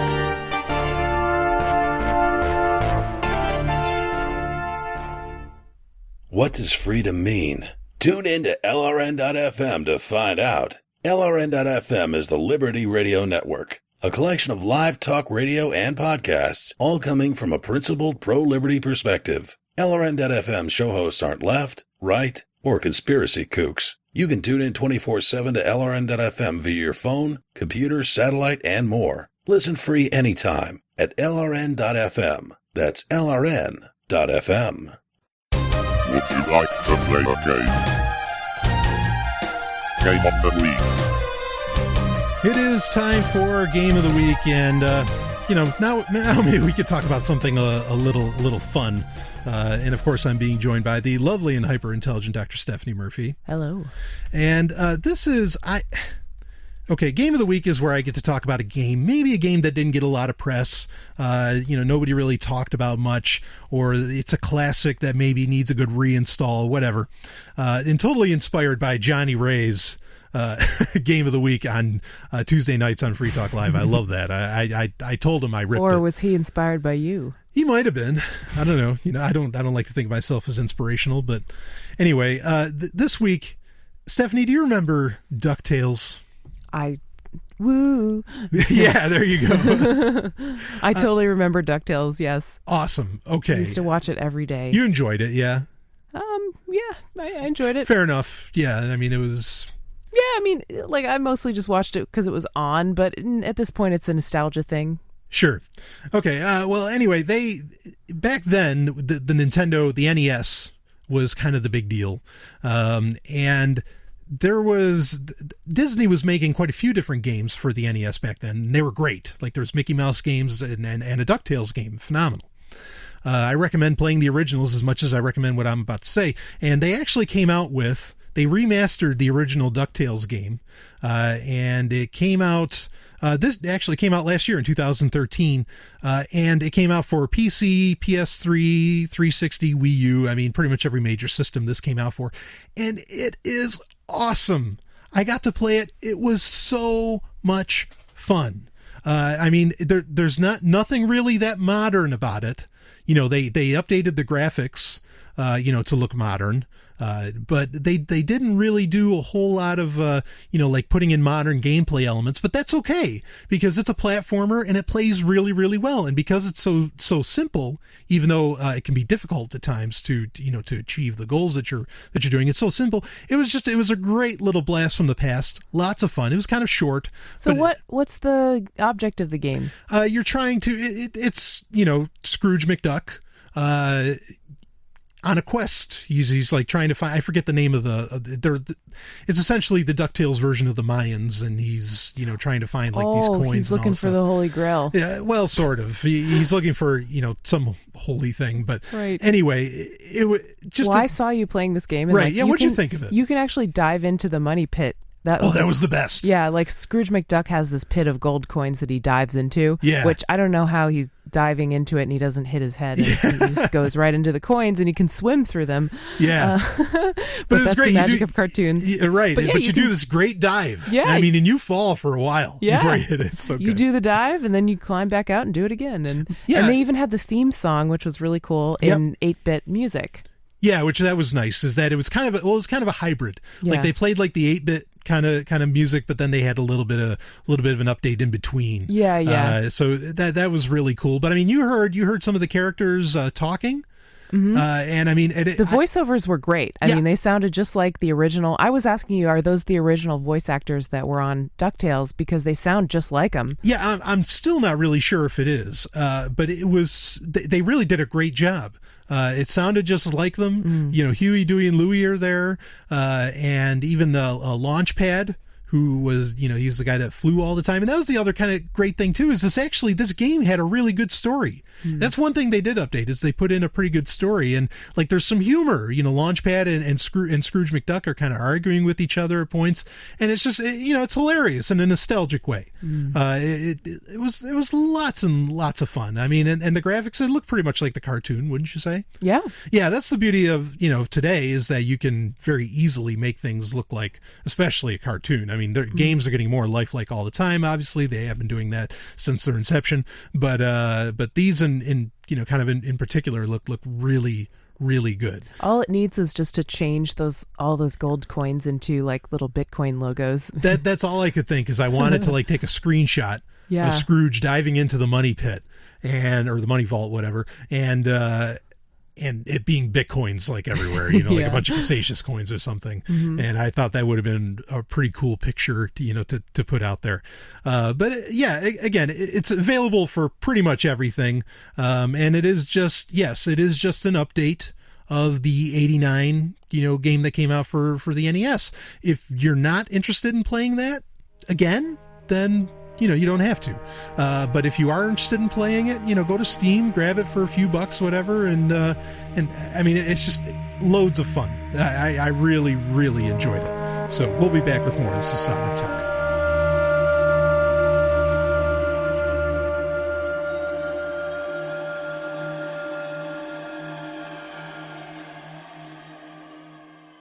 Do you have a business or product that you are interested in getting advertised to a largely U.S.-based audience on an award-winning podcast and radio show airing on hundreds of radio stations? Let Free Talk Live be a part of your advertising portfolio, because the world of audio never fades.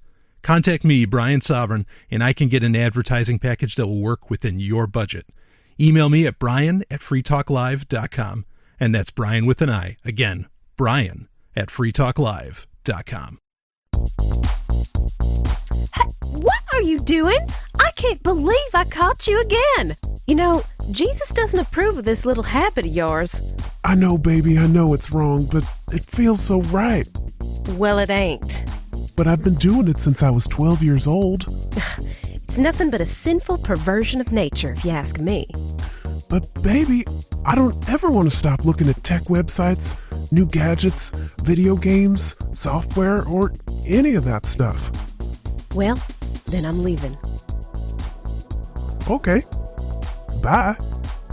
Pick of the week. It is time for Pick of the Week, where I talk about whatever the hell I want to talk about. Sometimes it's a movie, a game, even an album, you know, or a band or something.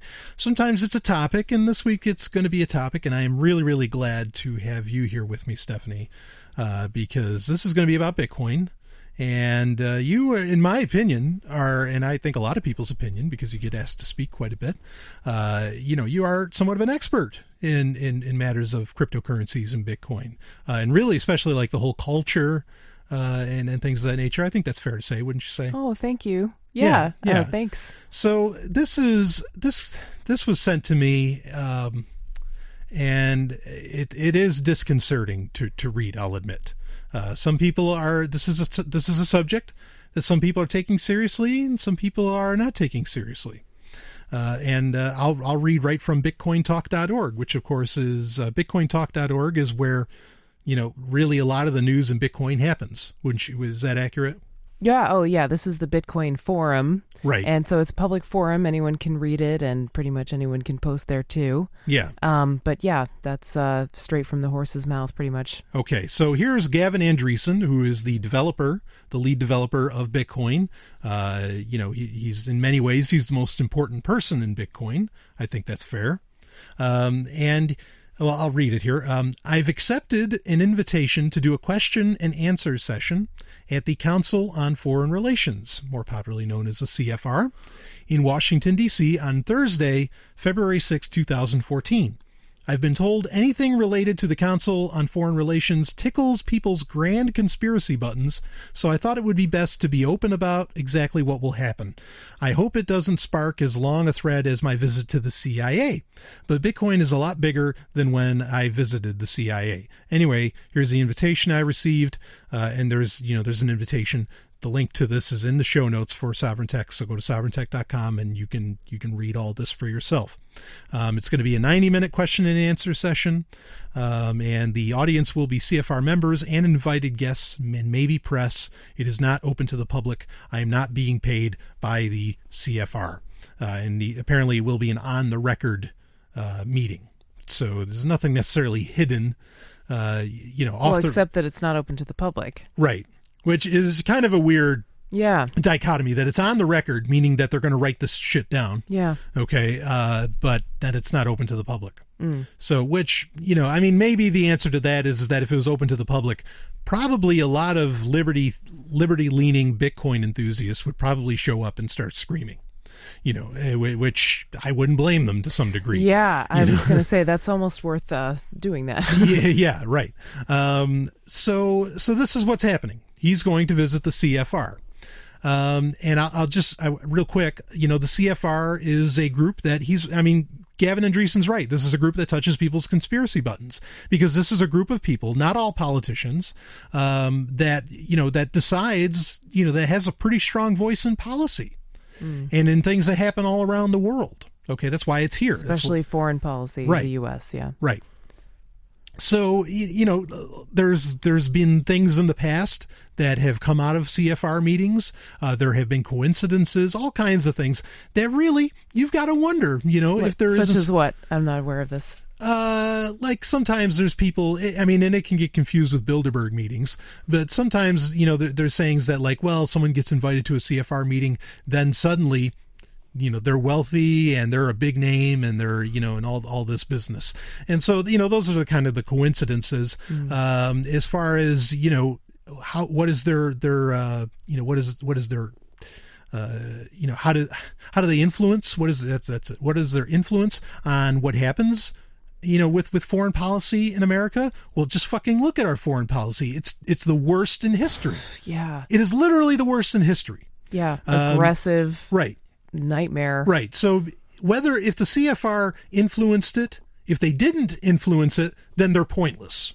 Okay. And they're a waste of time. But then why are there so many big people going there? If they did influence it, then they're some of the most evil people on the planet, because our foreign policy is nothing less, than evil. I'm speaking as a one-time agent of that foreign policy, being in the military. Okay. So, I am speaking from experience. I'm not just laying out, some kind of harsh judgment. But you left, you got out. I got out. Yeah. I got out because, I got out. And so, how do you feel about this, about Gavin? I mean, I'm glad he's being out in the open about it. That was the right move. Yeah. Hiding it would have made it 10 times worse. Yeah, absolutely. He was a little bit, liberal, shall we say, in the thread or in question, with his preemption of anybody who might question this visit and whether it's a good idea, to associate those people with being conspiracy theorists, which conspiracy theorist means don't listen to this person, they're crazy. Yeah, it's a way to write people off. Right. So Gavin kind of preempted anybody who might sort of have a problem with this meeting by saying, well, they're a conspiracy theorist. Right. Which I didn't really like that. Yeah, I mean, he definitely put it in. I mean, he was really careful with his words on that. Mm-hmm. But I think either way, mentioning the conspiracy theorist thing, laying that out is, yeah, that might have been bad taste. Yeah.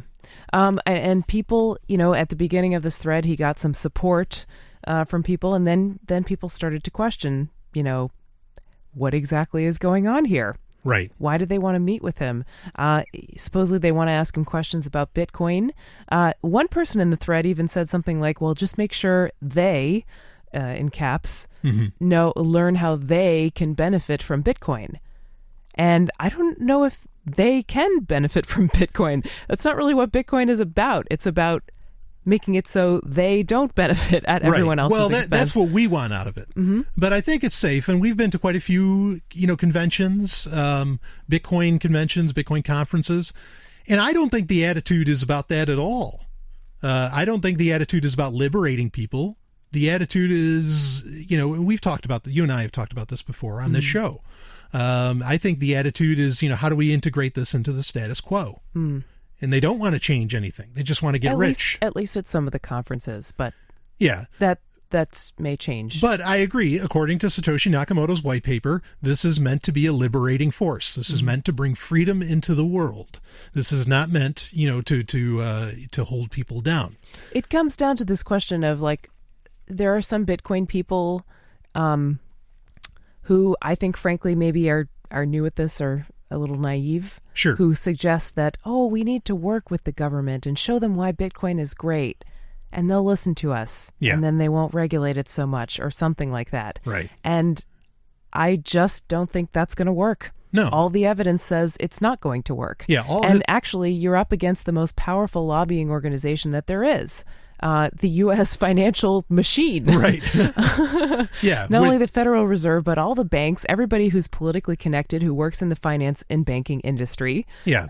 There's just no way. And it's the whole world, because when the world went to fiat currencies, with Bretton Woods, they backed everything on the U.S. dollar. Yeah. That's why it's called, the greenback. Yeah. Because it's the green that everything's backed on. Okay. So... yeah, I mean, if you're trying to take on the U.S. dollar, you're taking on, pretty much every power structure on the planet. Yeah. And so, now, I mean, I got kind of worried because when I heard this, when this story came out, when Gavin released this, it was sort of the same day where Al Gore said that he loves Bitcoin, that he's a fan. Uh-huh.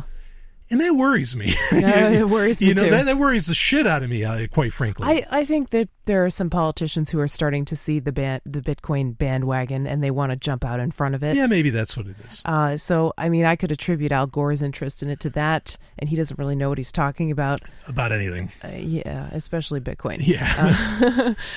But, the thing that concerns me a little bit is, some people suggested this invitation to Gavin is is this the kind of invitation that you don't turn down? Right. It's bad for your health. Not come. Yeah. Yeah, exactly. I don't. And, is it an opportunity to kind of size him up? Yeah, maybe. So you can figure out how to manipulate him? Maybe. Now, some voices that I trust and that I really respect have stated we need a new dev team. Yeah. And other people have said it's time for a hard fork and a new Bitcoin foundation. Yeah, you just have no Bitcoin foundation. Yeah, another foundation. Maybe pull. I made a joke. It's is it time for Bitcoin? For Satoshi Nakamoto to pull a Harry Seldon and create a second foundation. If you don't know who that is, that's the Foundation books by Isaac Asimov. Make a second foundation and a secret foundation at that. Have two dev teams. Whatever, right. Or at least have two developers. And have these development teams, funded by the Free State Project, funded by other liberty groups, maybe the EFF, funded by people who actually have some sense of principles and understand the reasons why Bitcoin is so potentially liberating for people around the world. Exactly.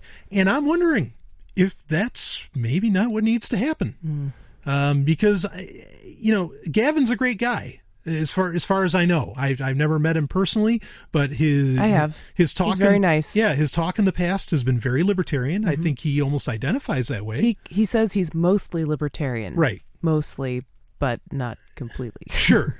So I'm not here to insult him, okay? Because he didn't create the system that he's going to have to go and do a Q&A with. But sure. My trust is a little shaky. In this whole situation. I'm just kind of curious what's going on and what's going to happen at that meeting. Yeah. I mean, now, I think some other people would say, well, maybe we don't need to do a hard fork. Maybe we just need to go run to these alt currencies, these altcoins. Yeah, but those can be gotten too, I guess. I suppose. And all the infrastructure is already there for Bitcoin. And yeah. But I mean, there's some interesting prospects coming out. I mean, Litecoin is already a huge deal. Mm-hmm. There's PROTOSHARES, which I've talked about on this show before. But any of those could be co-opted. If there are people who want to control Bitcoin by influencing key pressure points in the Bitcoin system, they can do that with any altcoin. It's hard to control Bitcoin, right? It's meant to be hard to control. But with certain people, there is the potential to apply pressure to them in some way, or just the exchanges or whatever. Well, what if you did something like Zerocoin, where you could make that farm, where I mean, maybe you just got to learn how to make it even more uncontrollable. Yeah, maybe. Because I mean, you have the problem with Bitcoin where Gigahash, is that your ghash.io? Yeah. Okay, where you find out they have 51% control essentially of Bitcoin. They didn't have it. They were getting close to it. They were getting close to it. Yeah. And it was a possibility where they could essentially take control of the Bitcoin. And do double spends, and they had done something similar in the past. Sure, right. So, so creating other things, like there's Ethereum that's coming out, developed by a 19-year-old, Vitalik. I mean, the guy's genius, absolutely. And I think in the hacking or the Bitcoin convention in Miami is going to talk more about this.